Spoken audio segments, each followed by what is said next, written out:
Welcome to another episode of Systematic Geekology. This is a space where we seek to create and cultivate healthy conversations between those things we geek out on and the philosophical and theological questions that often arise out of our fandoms.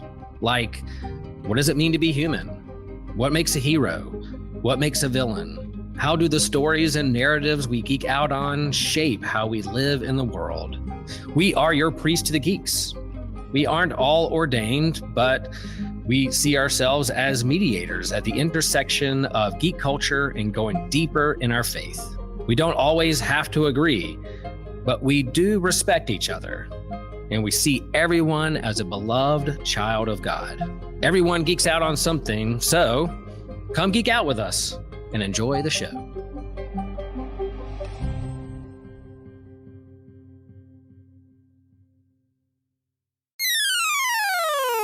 This show is a proud member of the Anazal Podcast Network. Who are the faces behind the Doctor? Who would the Doctor be without the Time Lord High Council or the Time Lord Academy? Well, we're going to be asking all those questions and many more on this episode of Systematic Geekology as we discuss how Tecteun, Borusa, I might be pronouncing all these wrong, Rassilon, the Master, and Romana impacted the Doctor from Doctor Who. I am Joshua Noel, one of your co-hosts here with the one and only, the one with the most, not hair, but personality, Christian Ashley. How's it going? Yeah, still holding on to the vestiges of the hair at the moment. One day they're going to burn out. I think I need to make as many bald jokes to all of my friends as possible before all mine fall out. Because it seems like it's coming soon. So I'm like, I need to take advantage while I can. Hey, turnabout's fair play. I made fun of my dad all my life. And yet now I look exactly like him. I think I'm supposed to take away the other lesson of like, oh, it's happening to me. I need to stop. But instead, I'm like, I need to get them all in while I can. It's fine. I mentioned I'm Joshua Noel. Just store up your treasure. Exactly. We're going to talk about what everyone's geeking out on lately. I'm going to surprise Christian. I've been waiting to talk with Christian to reveal that I've been reading through the Witcher series. That's one of the things I've been geeking out on lately. I don't love them, but I don't hate them, which I thought I was going to hate them. I have not read through the series. I own the first one, and I think the second one, I'm eventually going to get to them. But from what I understand, what's the guy's name? Sapkowski or whatever it is. Mm-hmm. He's kind of like the Alan Moore of Poland. In the fact that he has very huge opinions on how things should be done, and he's not quite fond of the games because that's why he's popular, and he thinks it's just based on his own merit. Yeah. But I'm interested to see what you think about him later on. I read the short stories first.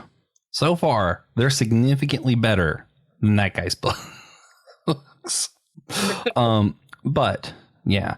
Also, I get all my books from like a used library, so like deal. So I'm just supporting them, and none of the money actually goes to the author, so I don't have to care who this author is. It's perfect. Yeah. Christian, what have you been geeking out on lately, man? The newest season of Invincible is out, and I've really been enjoying it. Things are heating up in immense ways. I can't wait for a What's New where I get to talk about it at some point. Yeah, Invincible, The Boys, Daredevil, Maul. Like it's a good time to be a geek. I'm going to say that. It's a good time to be a geek, guys. But Daredevil's great. I need to watch Maul at some point. Yeah, I think what's better than all of that, though, is Systematic Geekology. So you guys should rate and review our show wherever you get your podcast, Apple Podcasts, Spotify, Podchaser, Good Pods, wherever you rate, review, it tells algorithms that we're important. So trick the algorithms to thinking we're important so that other people will see our show and maybe one day we'll actually be important. You know, fake it till you make it, right? You guys have to help us fake it till we make it. We appreciate everybody who does take their time to do that. You guys are amazing. We also really appreciate all of our financial supporters. There's a few that we love. We love everybody. I love all our financial supporters. But today we got to especially shout out Ethan Overcash. I met him last year at a geek camp, and I'm hoping to see him here in a few weeks at the Synod meeting, but he doesn't know that yet. So if you listen to this, message me because I want to meet up. Also, guys, if you want your own shout out like Ethan, you become an official member of Systematic Geekology on our website. It's in the show's description. It's a really great place. Other stuff you can get there. You can get like shirts. You can make a one-time donation, whatever.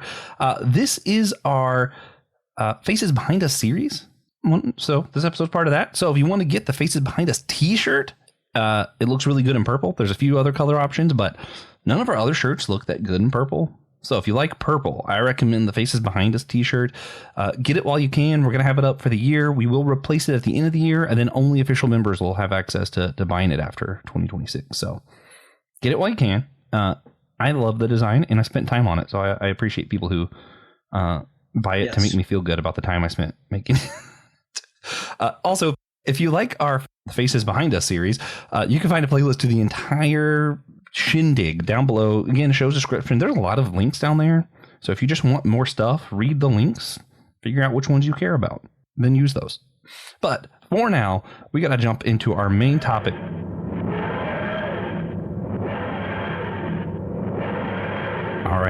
All right, Christian, we're jumping in the TARDIS. It's spinning out of control. Who knows what place in time or space that we're going to land. But wherever we are, we're there with the Doctor. And some people listening are like, who the hell is the Doctor? So could you maybe share some of your experience with Doctor Who, Classic Who, how you first encountered it, and how confused were you when you first saw Doctor Who? Because I feel like no one our age started at the beginning. We're all like started halfway in the middle going, what's going on? I love it, but Yeah. Now, as said before on the show, I got into it in college after that wondrous device that is completely obsolete today, called TiVo was made. I had always heard online people talking about Doctor Who as like this British sci-fi show, and it's like, yeah, sure, I'll check it out. And at that point, it was on a sci-fi channel airing, and I set it to record as many as possible. I'm pretty sure my first episode was like the second part of the Sontaran saga that happened with the 10th Doctor. I was like, oh, okay. What an episode. I don't really have a lot of context for what's going on here, but this seems like it's cool. So I'm going to keep watching. And I did. Fell in love with 10. He's still my Doctor to this day. Then from there, moved in to a couple years later. It was on Hulu. I don't know if it still is now, but like all had it survived to that present time was on there. And it's like, you know what? I'll watch it from the beginning. And I haven't looked back since. I mean, yeah, there's some stinkers every now and then. For the most part, I've enjoyed my time with the show. Yeah. What I think I love too, personally, I actually love the Doctor Who community. Not necessarily online, but like I have so many friends who started watching it, and like the people who watch Doctor Who that I know in person, I tend to have enough in common with that I don't dislike talking to them. I'm not a very social person, so that's a high statement, you know. But like, you know, Chris and I get together, even when we disagree, it's like kind of fun disagreements, right? Or me and my friend Q, if there's a stinker of an episode, honestly, I have a lot of fun being like, man, that stunk. I miss when this actor was on and this show run. Like, I have fun with it. Even the bad ones. Like there's a lot of community, a lot of opinions, a lot of passion behind this series. So, you know, I've always enjoyed it. My first episode was Satan's Pit, which was also our first extra content ever, was as a review that me, Joe, and Brandon did of Satan's Pit. Interesting first episode, but yeah, 10 will always be my favorite. Doctor 2. I actually, when I watched the 10th Doctor, I started there and I just kept going. I didn't go backwards. So when he died, I just didn't know that was a thing. So I was pissed off, and that really, really tainted my view of Smith. Because when that 11th Doctor showed up, and I'm like, you're not the Doctor. And I just felt that way for 4 years. It's like, who's this bow tie? Actually, I did have fun with Smith too, but I was always a little bit like, that's not the Doctor. But eventually I did. I go back. I got Classic Who. I set my PlayStation to think that it's in the UK so I can watch some DVDs that won't play in America so that I can see as much Doctor Who as possible because I love it. And I just had, I've had a lot of fun ever since I was introduced. It's just a great show traveling through space and time with a weird alien character that dies and regenerates new. There's other premise stuff, but if you guys want to know more, listen to other episodes or just look it up. I don't think we can possibly explain it well and it not be the whole episode. So we're talking about the faces behind the Doctor. The Doctor is an incredible character that we all aspire to. He's like the Superman. He's the like, oh my gosh, he's so smart. He's so like whatever. We're all like, I wish I could be like that. And like, he's inspirational. But what makes him him? Howdy guys, I really hate to interrupt, but my name's TJ, and I'm here to tell you about our new merch. We have incredible new stuff with Fourth Wall. We have just partnered with them as a new store. They have a lot more to offer, which means we have a lot more to offer. We can now offer you beautiful Comfort Colors t-shirts. They're so comfy. I wear mine all the time, and we've got it all now. Cups, hats, backpacks, pajamas. If you want your systematic geekology pajamas, you know where to go. My personal favorite is actually our Throne of Geeks shirt. It is Comfort Colors, blue, black, green, red, orange, and the shirts are just so nice. And the shirt itself, we've got the Throne of Iron geeked out because, that's our brand. We've got Mjolnir on there, the Buster Sword, Trident, basically just the coolest weapons from our favorite properties are on the shirt instead of a bunch of normal boring swords from the boring series Game of Thrones. So check that out, and thank you. Later, we're going to talk about what makes soup later in the year. But today, what makes the doctor the doctor? So, to get into that, Christian, use your brilliant intellect, perfect memory, and can you just explain a little bit of the storylines around like the Timeless Child? What is the Time Lord Academy? Who are the High Council of Gallifrey? Just, do a little info dump for us using your big brain. So for certain parts of this, I have not rewatched some of these things by choice. And he doesn't need to because he has a perfect memory.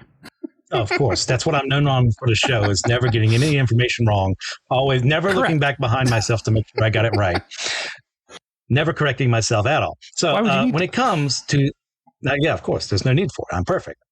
The Timeless Child, when we had stopped with RTD and the Moffat era, and a new showrunner comes up in Chibnall, and he has decided to go in his own way, in his own means of doing things.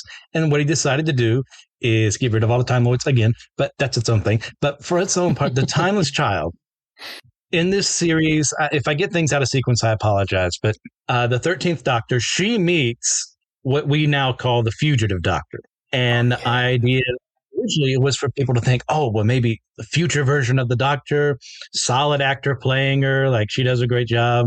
But what we learned through the series is that, no, this is actually a past incarnation of the Doctor, more than likely, with the information presented to us, which contradicts the information we currently possess. We think first Doctor being, you would think, number one, isn't the first Doctor.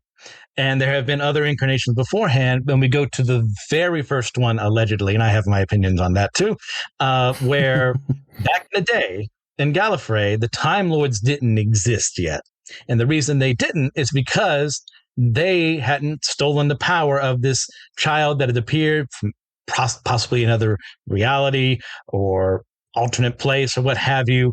And this child was capable of regeneration, had the traits that we kind of associate with Time Lords. And it said, well, let's take that for ourselves and brainwash the kid and the multiple incarnations to forget parts of her past so that we can still have 1 through 13 at this point in time, but actually the numbering's off. And yeah, it's its own thing. So that's how the Time Lords were created, based on the energy present in this child from wherever they came from. Some of it's very vague on purpose. Yeah. Just like real science. Yes, of course. If there's anything Doctor Who is known for, it's always getting the science correct. Yeah, just like Christian's memory. Yes. So Time Lord Society is created. They decide that they want to move through time and space, and not in a Federation Star Trek kind of way, but in their own pompous kind of way, look over as the protectors of time and researching things and viewing other cultures and spreading their sphere of influence. And that's what creates the Time Lord Academy, where younger Time Lords, this original alien race on the planet Shabogan. They were the original inhabitants of Gallifrey, if I'm remembering things correctly. They're now Time Lords, but they're the people without the Time Lord powers who are Time Lords, and there are the people who actually do have the powers and regeneration, who are the Time Lords. And they start training people to become Time Lords. And this is part of the process, is to going through school, getting a little more than the people around them who weren't training to become Time Lords. That's where, the Doctor and the Master kind of are part of this program early, growing up together. Whether they're siblings or not depends on your continuity, or whether they became friends. Once again, same thing. So that's the process there. Then we get into the High Council of Gallifrey. Now, these are the people in charge of the Time Lords who make all the decision-making processes. And you have a president and the like. They have judges who, enforce rulings. Like early on, like we kind of knew what Time Lords kind of were based on the Doctor, but like in Third Doctor time is when like the TARDIS is taken away from him due to how they saw him interfering with stuff. So this is when they're kind of starting to get things, and they really get legs in the Fourth Doctor's time, where we start going to Gallifrey, seeing how they run things. And the Fifth Doctor will go there too. I think the Sixth and Seventh went there as well at some point in time. It's just been a while. So we actually see them, they're not all pompous, they're not all showy, but they're like, our way is the right way. Any contradiction of this, we cannot stand, we cannot abide. So you see one of the reasons why the Doctor left early on is because he didn't want to be like those snooty people. He wanted to be his own guy. Yeah. Anything you want to add, Josh? Yeah. No. I'm gonna go ahead and move on. The next few faces behind the Doctor that we want to unpack. I'm gonna do a little bit more so that Christian can spend a little bit more time talking about Romana. It's his crush. Don't tell anybody. Oh, wow. I'm learning things about myself. He's all kinds of. Okay, so I mean, Romana too. Yeah. Okay, Tecteun is the old lady we meet and said timeless child stuff that Christian was talking about. Allegedly is the Time Lord person creature who found the Doctor as a child whenever he landed on Gallifrey through the time portal thing and figured out all the timey-wimey stuff, right? The Doctor's like, oh, you were like a mother to me. There's a little like quips here. She's kind of plugged in really quick, and you don't really have time to get to know this character. Allegedly really important to the Doctor, however, and is part of, I forget what it's called, but it's like the division or whatever. So it's like a secret part of Gallifreyan society that's overseeing time and stuff so that we don't have more splits and then multiverse stuff, which never happens because I think someone realized maybe this was all a bad idea. Okay, anyway, it's hard to talk about the timeless child stuff and not get a little like, this was dumb. There are some good stuff in it. I love Jodie Whittaker as a Doctor, and anyone who likes those episodes, peace. I love that you love them. I wish that I liked them better. I think that's fair. Borusa, however, he was the stand-in for like President Gallifrey, political leader. He was like in charge of the High Council a lot of times. Every time you see him, he seems to have a different title, and maybe he moved up, but like we don't know what the move ups are because they're just titles, and it's never really explained very well. But he does seem to be in charge. He is we're the enlightened ones because we're the Time Lords. We know all of time, and this is what things should be and how it should go. And it's meant to kind of be juxtaposed with the Doctor, who's like, no, freedom. Everybody should be able to do what they want. Which I think sometimes some of the showrunners, I think, forget who the Doctor is.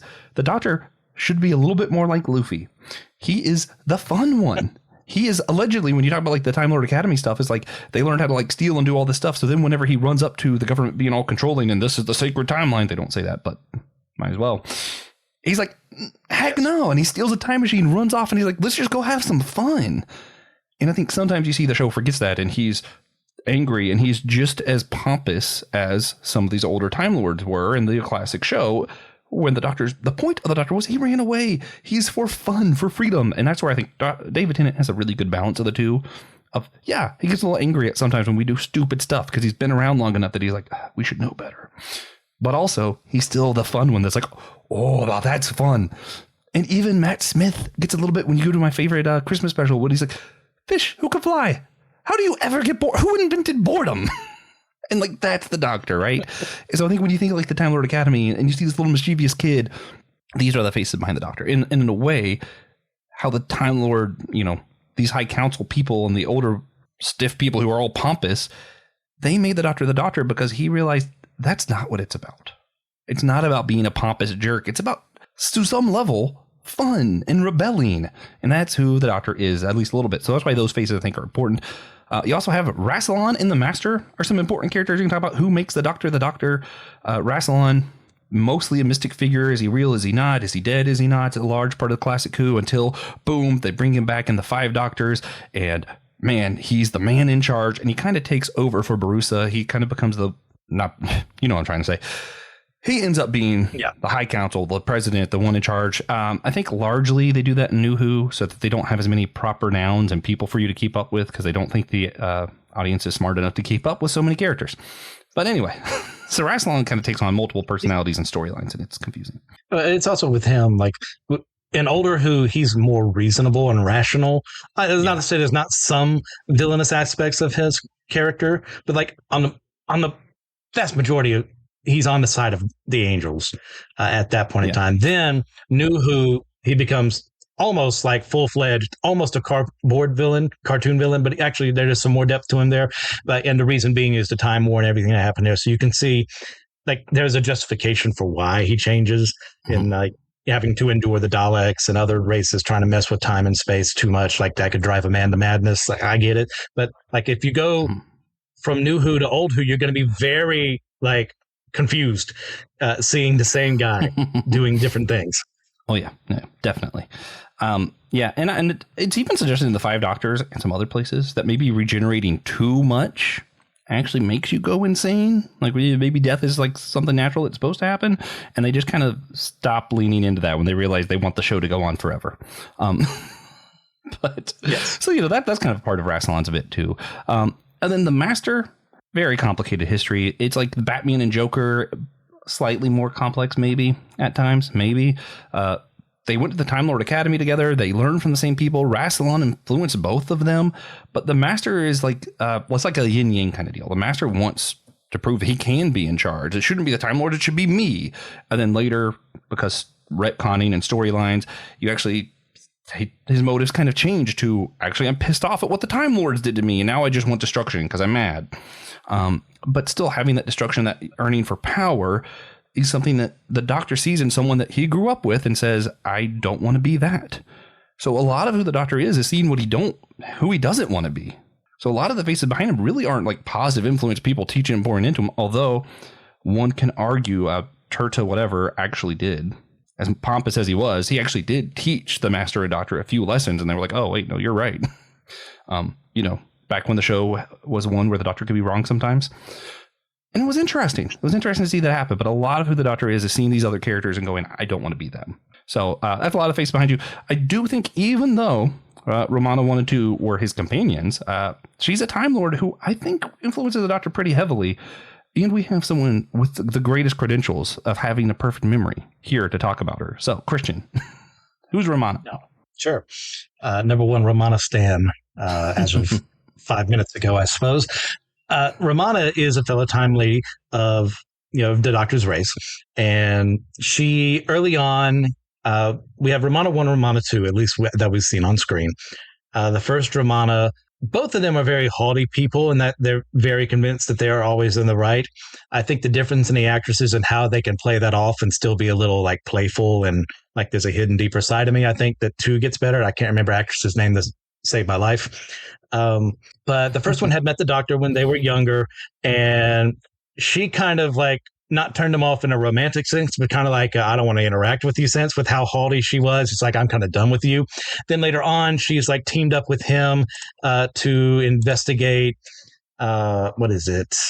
Yeah, they're trying to find the key of time when the White Guardian stuff is going on. Eventually she goes to Earth. Then one day, for some reason, she decides, well, it's time to regenerate out of story reasons being like they wanted a different actress to play her because she wasn't really playing nice with Baker or anyone else. Regeneration is just such a convenient out. Yeah. And this one is a little more playful. They start writing her a little better. So she travels along with him multiple times over, fighting different things, continuing kind of the Key of Time storyline to an extent. It's some of the outer material as well.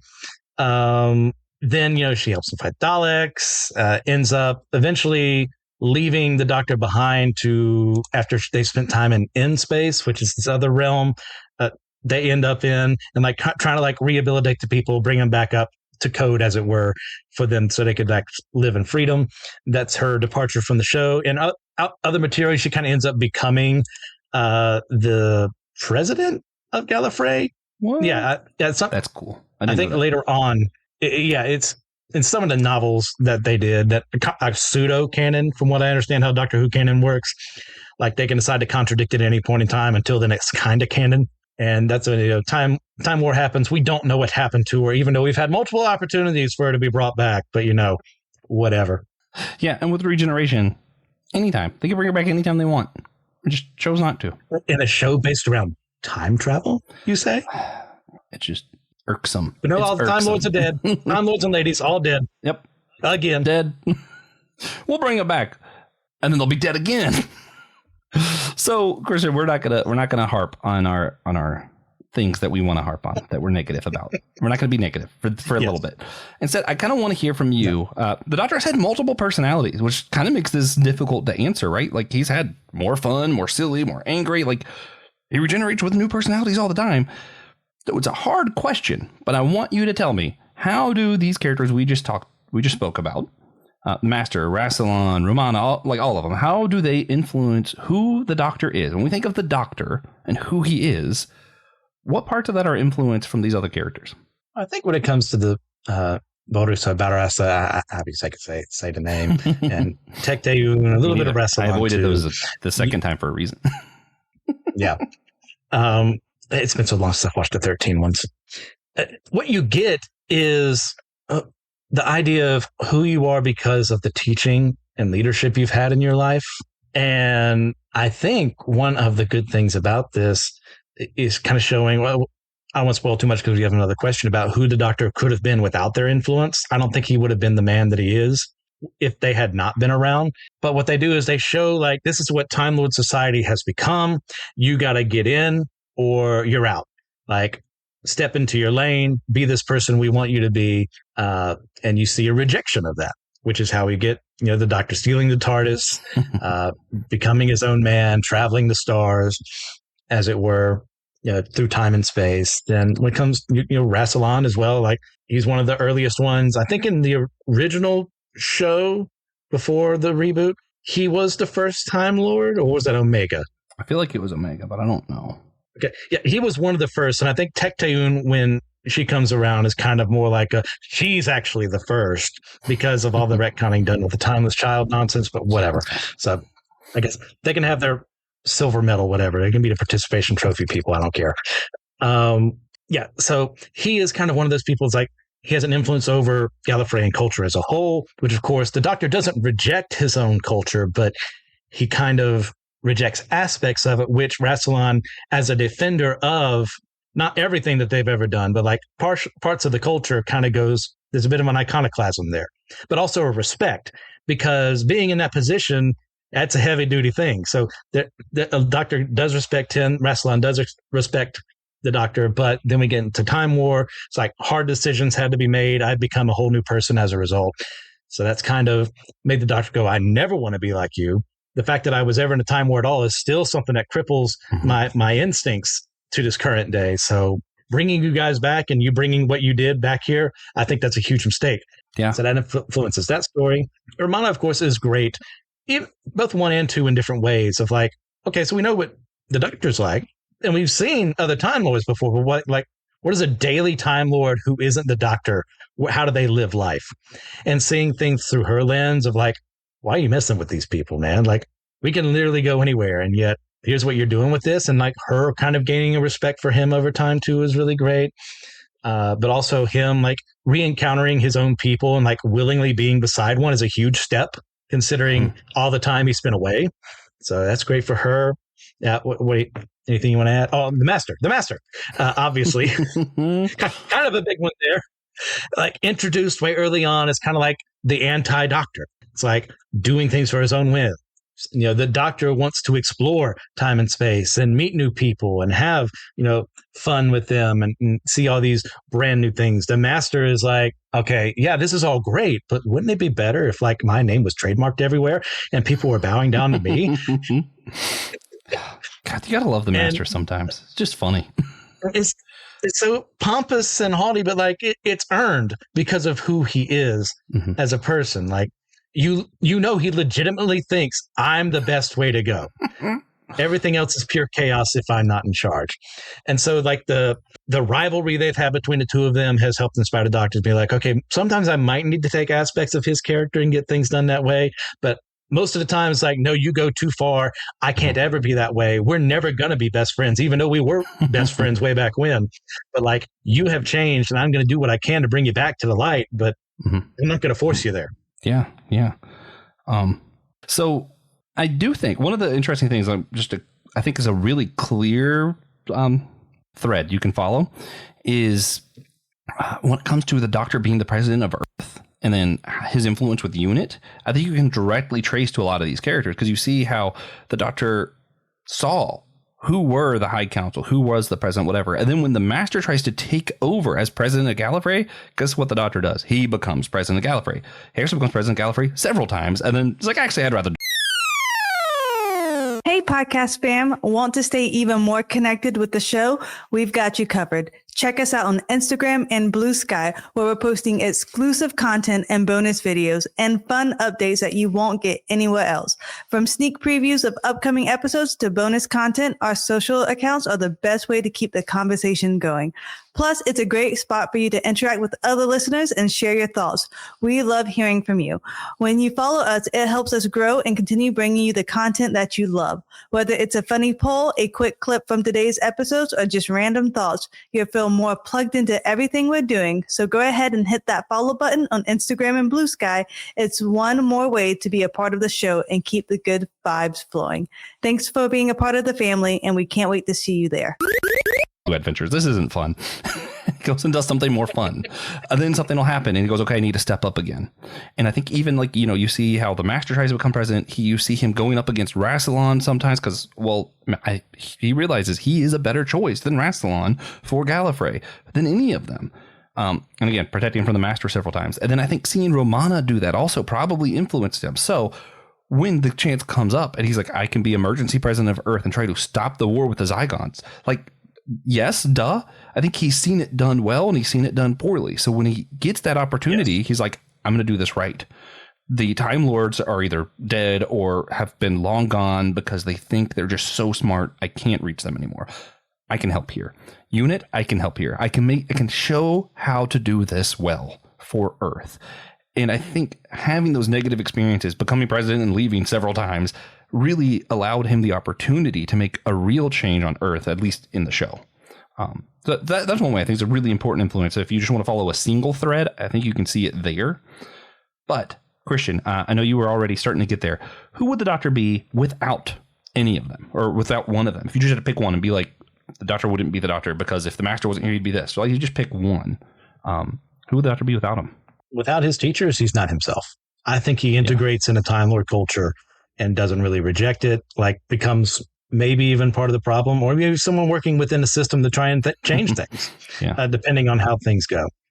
I don't think he ever steals a TARDIS. I don't think he ever goes out and gallivants across time and space. I mean, sure, Time Lords, they do that, but most of them are not xenophobic and isolationist, but they're more like, we don't do that like every day like you do. And I don't see him becoming the person he is without their influence being like an almost not negative kind of sense in his life, being like, okay, I'd never want to be you, so let me choose this path instead. Yeah. I don't know. I'm a little torn. I kind of feel like maybe he'd get into some mischief. I think as a person, even without the other influences, I think he is just a little bit of a rebel. Like, I think that's just, the Doctor is a rebel, you know, nature nurture thing. I think that might be part of his nature. I think best case scenario, even if he leaves Gallifrey, I feel like he finds his wife, whatever, and just settles down.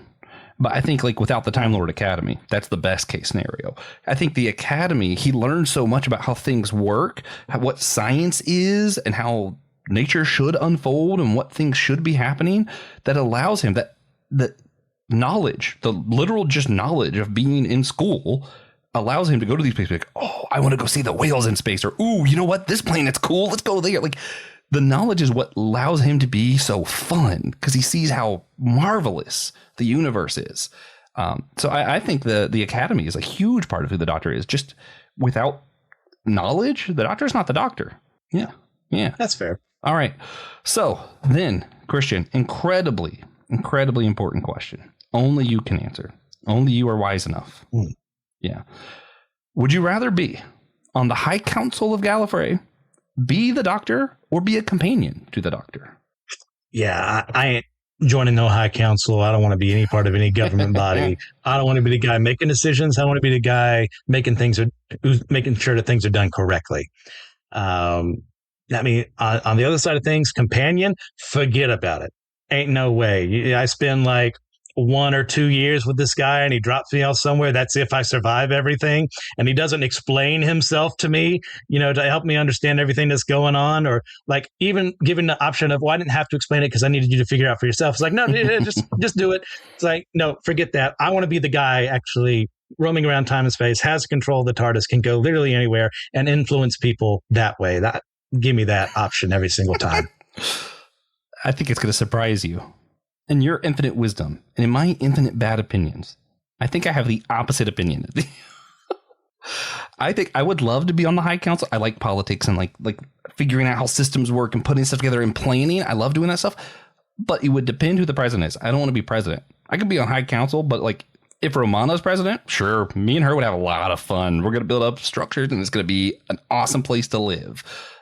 If Rassilon's president, I might not. I'm going to be a companion. Whatever it is, I don't want to be the guy in charge. I don't want to be the one deciding where we're going or what's happening. I'm okay helping. I'm a great assistant. I like planning things, but I don't want to be the one that's taking the wheel, kind of speak, So I'm literally going to choose the opposite of you. I would say all the things except for being the Doctor. Surprising. I love the Doctor. He's my favorite. I don't want to be him. So with that, just digging a little bit deeper here before we wrap this up.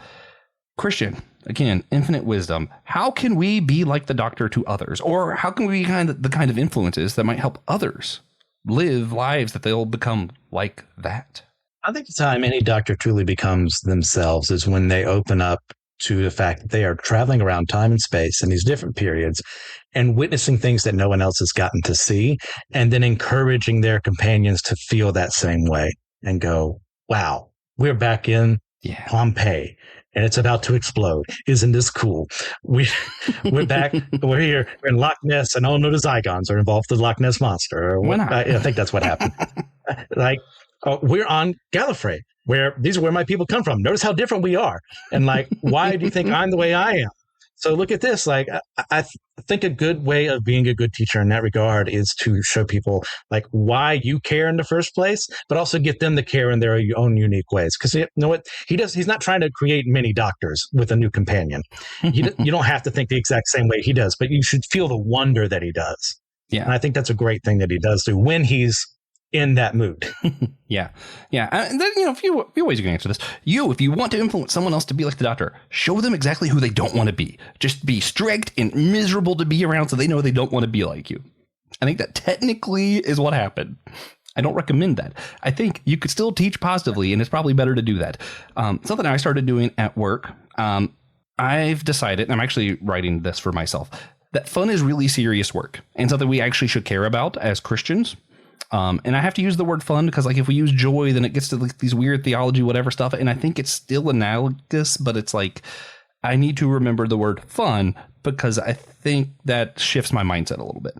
And one example, making guacamole at work and people oh, we got to do this much today. And I'm like, guys, we have big avocados. Let's see how quick we could do this. This is going to be great. We're going to do twice as much as they did yesterday and faster. We're going to do it faster than they did and making it fun. And I think teaching that stuff, life can be fun. Teaching our educators are really the ones who are making the Doctors. Nick Polk is out there somewhere right now creating the Doctor, showing people that hey, learning history can be a fun thing. Learning how things work in science is actually exciting. Listening to Your Matter Matters might make you excited about the universe. And I think sometimes just remembering that things aren't always negative and bad. And we can learn history and be well, we don't want to do that. Or oh man, that's going to be boring. Or we're gonna have a different mindset about it. Oh, this is fun. So I think just like Christian said, maybe it's more about being like the Doctor, not trying to make other Doctors, but trying to show that learning is fun and life can be exciting. It doesn't have to be, oh, I got to do this, or oh man, why aren't they doing this? It can be, oh my God, it's different than I thought. That's so cool. I wonder why. Allons-y. Yeah. Oh man. So anything else to add before we wrap up? It makes a lot more sense if the Master is the timeless child and telling the Doctor that they're the timeless child so that they can make the Doctor upset and have her join him against the Time Lords would have been an awesome arc for them. The betrayal at the end of actually it was me. And I got you to do all these things for my benefit, bestie. As always, high intellect, infinite wisdom, Christian Ashley, future showrunner for Doctor Who. And with that, we're going to be wrapping this one up. I'm excited for our bonus question real quick. We're going to be talking about who we think the lady is in the farm from the episode Hellbent. So I think it's season 9, episode 12. The doctor goes up on Gallifrey and he's in a farm and there's some lady who apparently he knows and helped raise him or something. And we have no idea who that is still, but there's some theories. Christian and I are going to talk about it.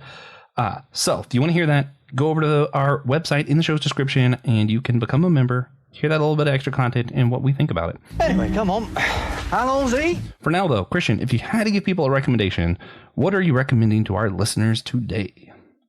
If you, like me, are very upset at the fact that there's no 6v6 option in Pokemon Champions like there should be, well, there's good news for you.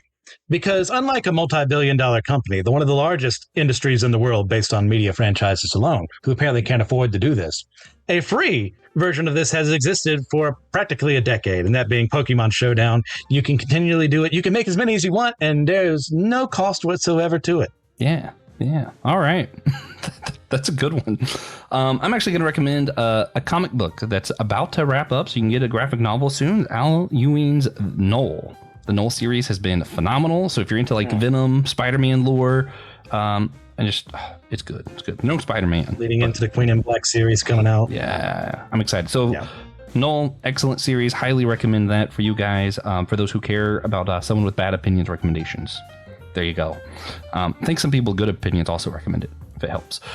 So if you want to rate and review our show, we would really appreciate it. It helps other people know that we exist. So consider doing so over on our website, or not on our web. Well, yeah, you can do it on our website. You can also do Spotify, Apple Podcasts, wherever you listen.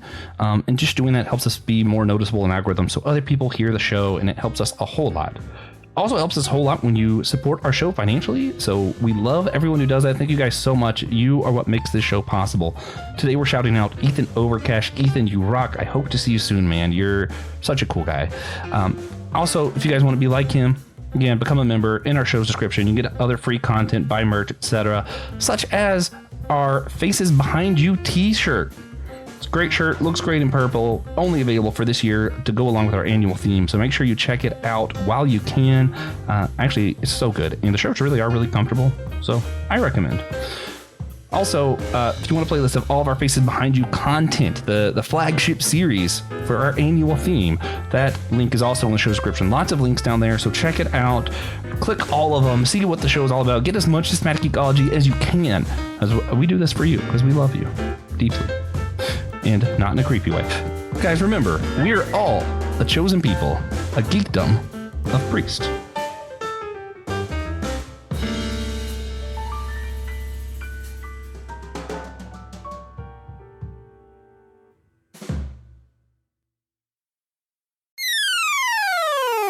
Hey friends, it's your pal Will Rose here, and let me break the fourth wall a moment and look directly at you through the camera, or speak directly to you in your earbuds. Yep, I'm talking to you, Susie. You too, Chad. You can now support Systematic Ecology on Fourth Wall. That's a website. You'll find all of our episodes, incredible merch like shirts and hoodies and mugs. Chad, I would love to see you in one of those shirts out in the wild. You get bonus episodes. We answer bonus questions. We have special shout outs. We have certain episodes that you pick. So you help us create and curate the content that we put out for the world to hear. You even get free merch. And you can support the show at different levels. You could join at the free level. Yep, we love free members, free support. Join it. Or you could become a sidekick for as little as $5 a month.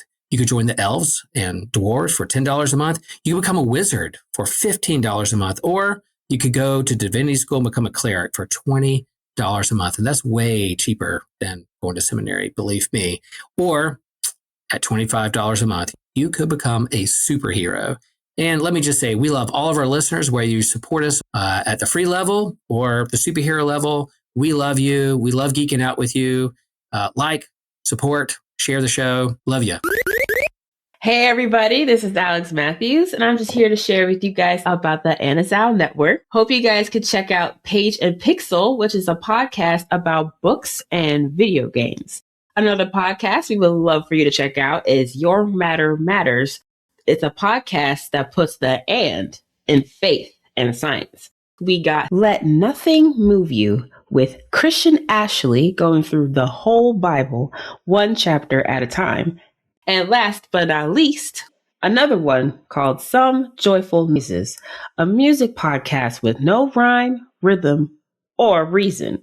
This show has no set schedule or host, but periodically has some members from the Anazao Network posting discussions about various musical topics, everything from Taylor Swift to the music of Adventure Time and more. So I hope you guys will give those a listen because I definitely will. As a matter of fact, I'm about to hit that subscribe button right now, and you should too.